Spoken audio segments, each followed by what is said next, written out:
Assalamualaikum warahmatullahi wabarakatuh.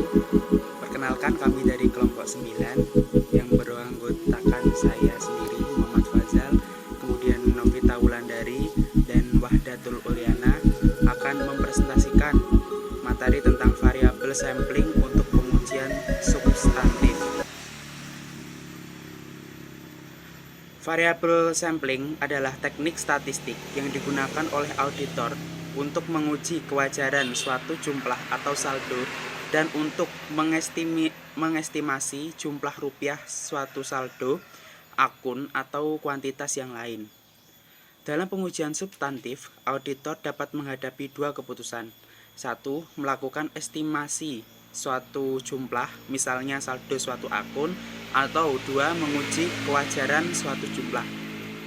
Kemudian variabel sampling yang digunakan untuk memperkirakan saldo suatu akun digunakan oleh auditor dalam kondisi satu, jika klien tidak menyajikan suatu jumlah yang dapat dianggap. Kemudian, jika suatu saldo akun ditentukan dengan statistical sampling. Variabel sampling dapat pula digunakan untuk menilai kewajaran saldo suatu unsur yang dicantumkan dalam laporan keuangan. Variabel sampling untuk uji hipotesis. Pengambilan sampel dalam pengujian substantif dilaksanakan oleh auditor melalui 7 tahap berikut ini. Pertama, penentuan tujuan pengambilan sampel.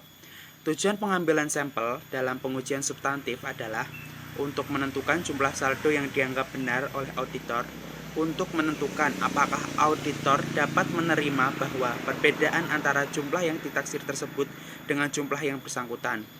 Kemudian penentuan populasi. Dalam menentukan populasi, auditor harus mempertimbangkan 3 kondisi berikut ini. 1. Jika tujuan pengujian substantif diarahkan untuk mendeteksi kelengkapan unsur yang dicatat, maka populasi yang akan diperiksa oleh auditor bukan unsur yang dicatat dalam buku klien. Kemudian yang kedua, saldo debit dan saldo kredit dapat digolongkan secara terpisah untuk tujuan pengambilan sampel. Yang ketiga, wujud fisik suatu populasi kemungkinan tidak mencakup semua unsur dalam populasi tersebut. Kemudian tahap selanjutnya yaitu penentuan sampling unit. Sampling unit adalah unsur-unsur secara individual yang terdapat dalam populasi, yang dapat berupa suatu saldo akun, suatu transaksi yang membentuk suatu saldo akun, dan suatu dokumen yang menjadi bukti terjadinya transaksi. Kemudian tahap keempat yaitu penentuan besarnya sampel. Besarnya kekeliruan sampel, baik dalam metode non-statistik sampling maupun statistical sampling, ditentukan oleh auditor dengan mempertimbangkan 4 faktor, yaitu besarnya deviasi standar dalam populasi, tingkat risiko yang ditanggung oleh auditor, besar kekeliruan yang diterima oleh auditor, dan kekeliruan rupiah yang diperkirakan akan dijumpai dalam populasi. Tahap kelima yaitu penentuan metode pemilihan sampel, tahap keenam pemeriksaan sampel, dan tahap ketujuh evaluasi hasil sampel. Dari Fazal, yaitu penentuan metode pemilihan sampel. Metode pemilihan sampel itu ada 3. Yang pertama Judgment sampling, yang kedua systematic sampling, dan yang ketiga random sampling. Untuk pemeriksaan sampel, prosedur yang digunakan untuk memeriksa anggota sampel adalah sama, tidak dipengaruhi oleh teknik pengambilan sampel yang digunakan oleh auditor. Dalam pemeriksaan sampel, auditor menghitung rata dan deviasi standar sampel dengan rumus sebagai berikut. Bisa dilihat rumusnya. Kemudian evaluasi hasil sampel. Evaluasi atas hasil pemeriksaan terhadap sampel ditentukan oleh teknik pengambilan sampel yang digunakan oleh auditor. Dalam mengevaluasi hasil sampel, auditor melakukan langkah-langkah berikut ini. Yang pertama menghitung standar error, yang kedua menghitung achieved precision A aksen, yang ketiga jika A aksen tidak sama dengan A, maka auditor kemudian menghitung A. Double accent. Selanjutnya mengambil keputusan mengenai kewajaran saldo akun kesediaan dengan membuat kriteria keputusan sebagai berikut, yaitu menerima H0 jika AV min BV lebih kecil daripada AA double accent, dan menolak H0 jika AV min BV lebih besar sama dengan A double accent. Selanjutnya langkah-langkah penentuan besaran sampel.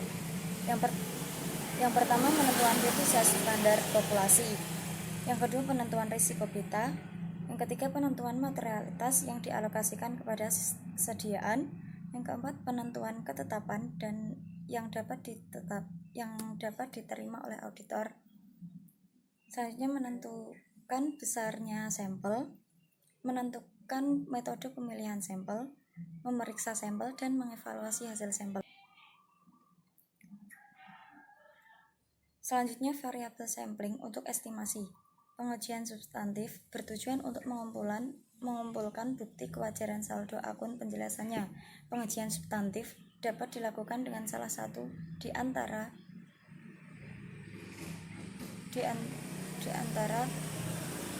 pengambilan sampel berikut.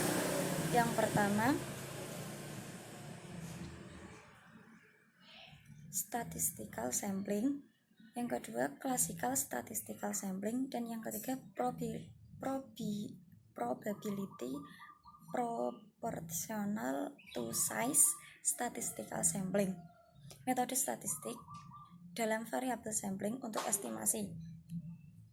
Metode statistik digunakan oleh auditor dalam memperkirakan suatu jumlah yang terdiri dari yang pertama, mean per unit atau unstratified MPU. Yang kedua, stratified mean per unit atau stratified MPU. Yang keempat, difference estimation. Yang kelima, ratio estimation. Selanjutnya ada unstratified mean per unit. Unstratified mean per unit atau unstratified MPU digunakan untuk memperkirakan suatu jumlah berdasarkan hasil perhitungan rata sampel. Metode ini seringkali disebut dengan istilah perkalian sederhana karena taksiran nilai populasi dihitung dengan mengalihkan secara sederhana rata hasil sampel dengan jumlah anggota populasi. Metode ini cocok digunakan jika nilai menurut catatan tiap unsur dalam populasi tidak tersedia atau jika penjumlahan total nilai menurut catatan tidak teliti.